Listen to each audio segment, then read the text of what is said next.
राजस्थान में बीजेपी और कांग्रेस दोनों मुख्य पार्टियां अपने अपने उम्मीदवारों की सूची जारी करने वाली है। इसी बीच काफी सारी अटकलें हैं वो लगाई जा रही है कि बीजेपी जोधपुर की सरदारपुरा सीट से अशोक गहलोत के खिलाफ वसुंधरा राजे को उतार सकती है। मगर ऐसा हुआ तो मामला काफी दिलचस्प होता हुआ नजर आ रहा है। नमस्कार, मैं प्रीति चारण और आप देखना शुरू कर चुके हैं राजस्थान संवाद। इस मुद्दे पर बात करने के लिए हमारे साथ मौजूद है हमारी सीनियर एंकर चेतना शर्मा जी। नमस्कार मैम। नमस्कार।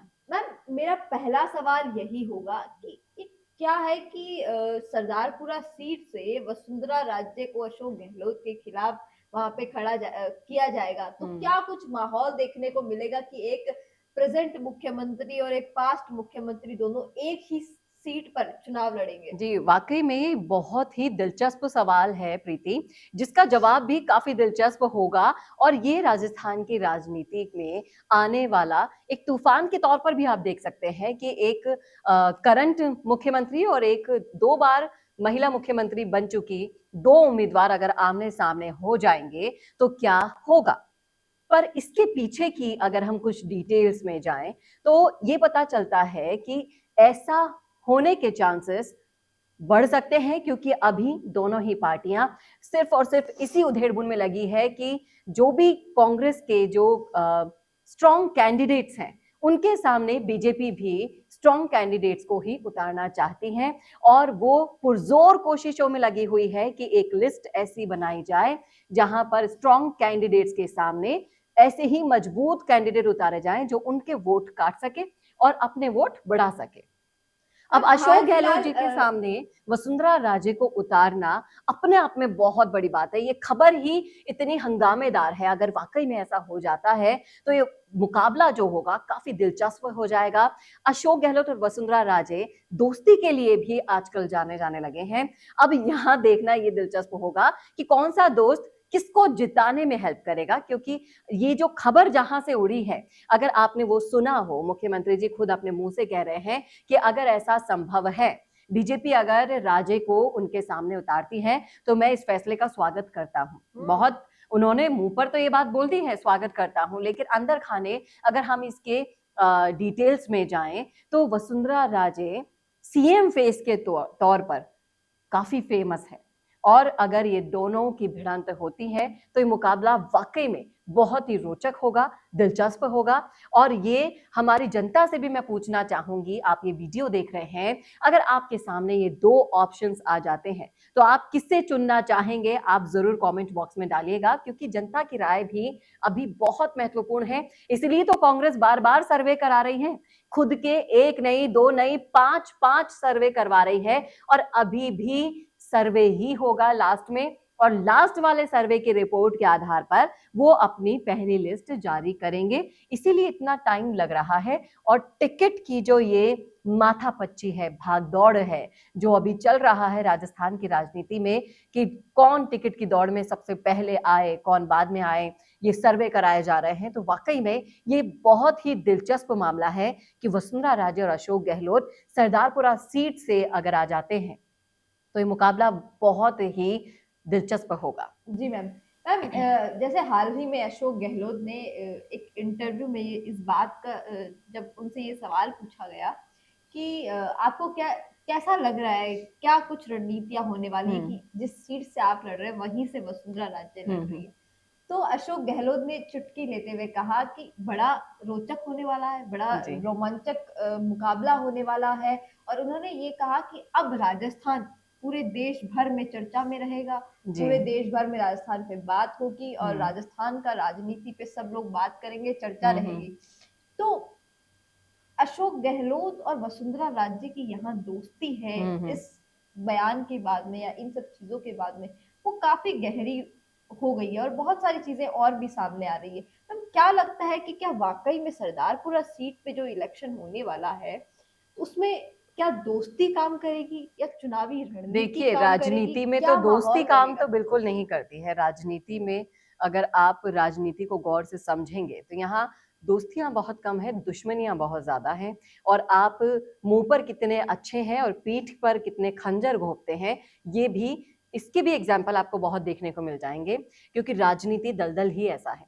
और सरदारपुरा सीट के अगर हम जातिगत समीकरणों की बात करें ना प्रीति, तो यहाँ पर अशोक गहलोत जी का ये विजयी गढ़ माना जाता है। अशोक गहलोत जी सालों से इस सीट पर जीतते आ रहे हैं और जातिगत समीकरण आप देखेंगे तो अशोक गहलोत जी माली समाज से आते हैं और माली समाज का ही यहाँ पर दबदबा है। सबसे पहले नंबर पर आता है माली समाज, उसके बाद आती हैं सारी जातियां।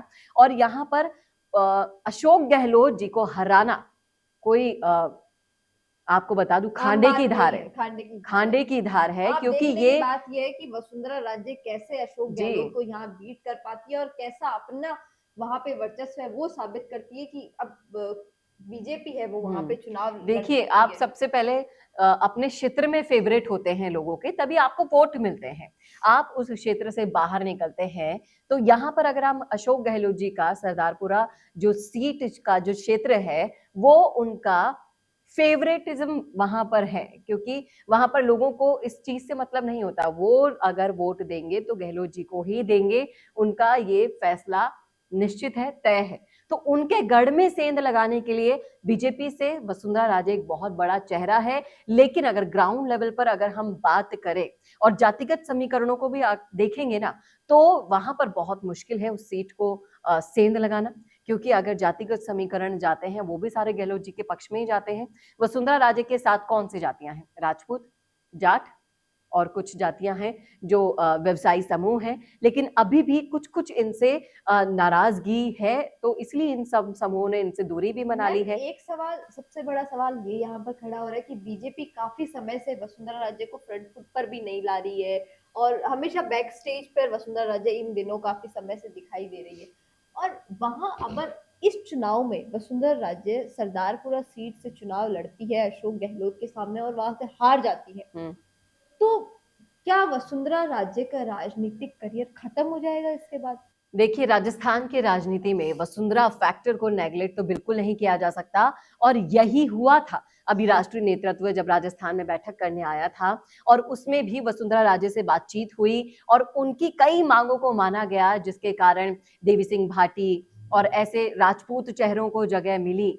आपने देखा होगा कि बीजेपी का दामन छोड़ चुके नेताओं की वापसी हुई है, और राजपूत जो फैक्टर है, राजपूत जातिगत वोट बैंक है, उसको साधने के लिए उन्हें वसुंधरा राजे की कुछ शर्तों को मानना होगा, उन्हें साथ लेकर चलना होगा। आप इसे नेग्लेक्ट तो नहीं कर सकते, और बीजेपी सरप्राइजेस के लिए जाने जाती है। अगर ये जो खबर है, जो राजनीतिक गलियारों में चर्चाओं में चल रही है कि वसुंधरा राजे गहलोत जी के सामने उतर सकती है, तो ये कोई बहुत बड़ी बात नहीं है, क्योंकि बीजेपी सरप्राइजेस के लिए जानी जाती है। और अगर ऐसा होता है तो वसुंधरा को भी अपनी पूरी राजनीतिक जो ताकत है वो झोंक देनी होगी, अपने आप को प्रूव करने के लिए, अपनी शक्तियां दिखाने के लिए कि हाँ, कहीं वो राजनीति में आज भी स्टैंड करती हैं। और वसुंधरा राजे के अगर आप पिछले इतिहास को अगर आप देखेंगे तो महिला मुख्यमंत्री बन चुकी हैं राजस्थान की 2 बार, और काफी बढ़िया तरीके से राजस्थान को नेतृत्व भी कर चुकी हैं। इसलिए ये उनके लिए भी चुनौतीपूर्ण होगा कि वो किस तरह से गहलोत को अपने ही गढ़ में उनको सेंध दे पाए, उनको पटखनी दे पाए। और यहाँ पर बीजेपी भी एक बहुत बड़ा टेस्ट ले लेगी वसुंधरा राजे का कि आप अब अपने आप को साबित करके हाँ, बताओ। वसुंधरा राजे वैसे कोशिशें तो पूरी कर रही है, जैसे कि हाल फिलहाल कुछ दिनों पहले ही देवी सिंह भाटी को बीजेपी ज्वाइन करवाना, भंवर सिंह भाटी को बीजेपी ज्वाइन जी करवाना बीकानेर के अंदर।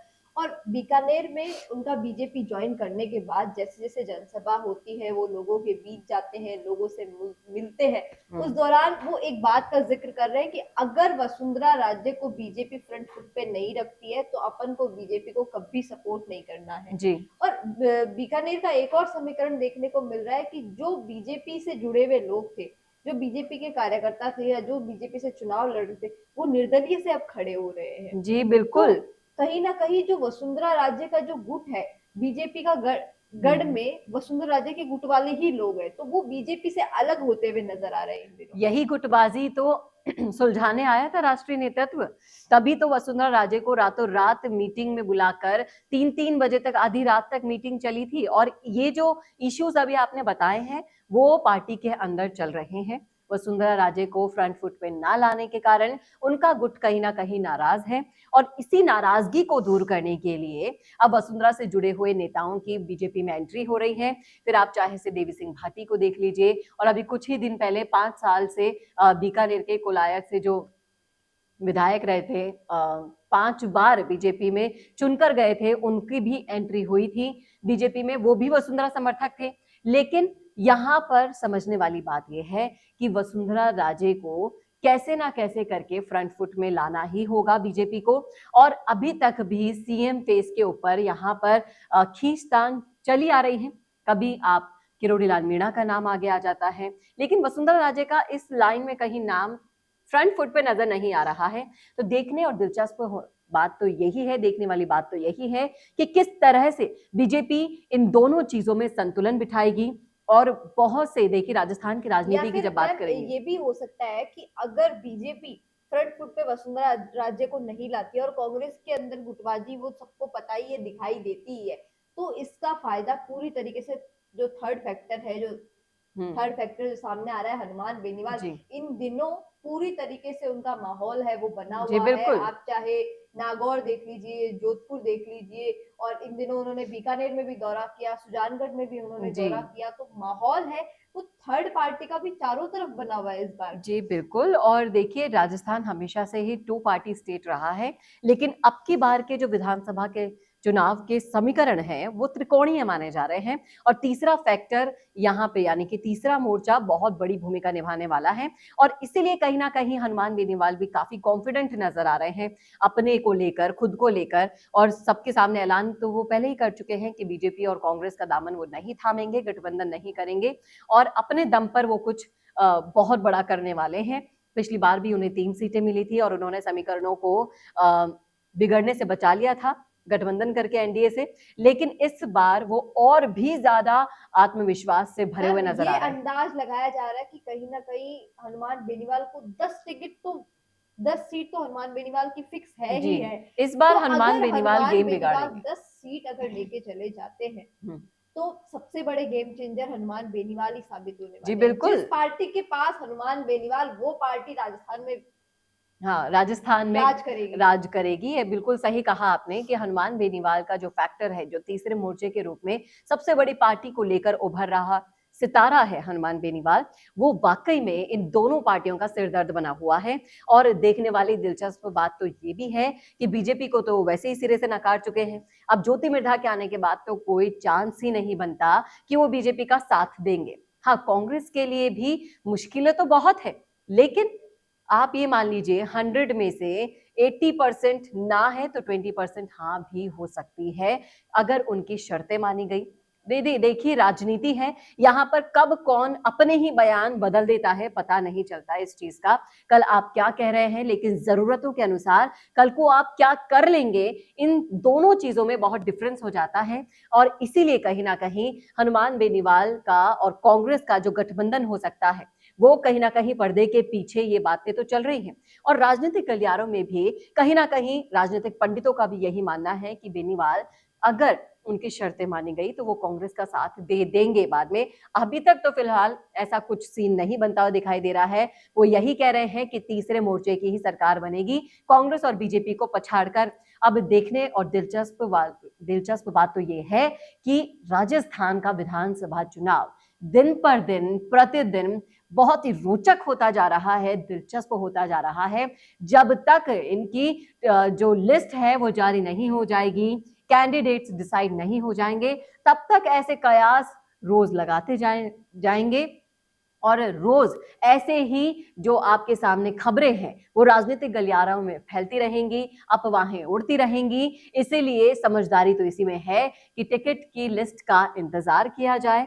कौन किसके सामने खड़ा हो रहा है ये तो आने वाला वक्त बताएगा। दोनों पार्टियां जानती हैं, इनके आलाकमान जानते हैं, लेकिन ये जो सवाल खड़ा हुआ है यहाँ पर कि दोस्ती को दोस्ती के सामने खड़ा कर देना, ये अगर राजनीति खेली गई यहाँ पर तो बहुत ही मुकाबला रोचक होगा। आपकी क्या राय है, आपका क्या सोचना है कि वसुंधरा राजे वर्सेस अशोक गहलोत आप देखना चाहेंगे? कमेंट करके जरूर बताइएगा कमेंट बॉक्स में, क्योंकि अभी हमारे एक वीडियो पर आपके खुलकर कमेंट आ रहे थे। आप चाहते हैं कि विजय बैंसला और अशोक गहलोत भी और सचिन पायलट और वसुंधरा राजे आमने सामने हो, जो कि एक बार पहले हो भी चुके हैं। और इस तरह का अगर सिनेरियो देखने को मिलता है कि अशोक गहलोत वर्सेस वसुंधरा राजे, यानी कि वर्तमान मुख्यमंत्री और पूर्व मुख्यमंत्री आमने सामने चुनावी मैदान में उतरते हैं, तो क्या होगा?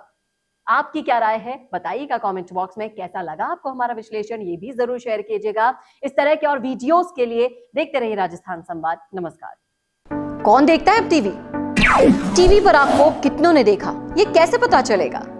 घर घर इंटरनेट पहुंचने के बाद अब सब कुछ है डिजिटल। आपका वीडियो कितनों ने देखा ये हर पल आपको पता चलेगा, इसलिए डिजिटल मीडिया में बनाइए अपनी पहचान।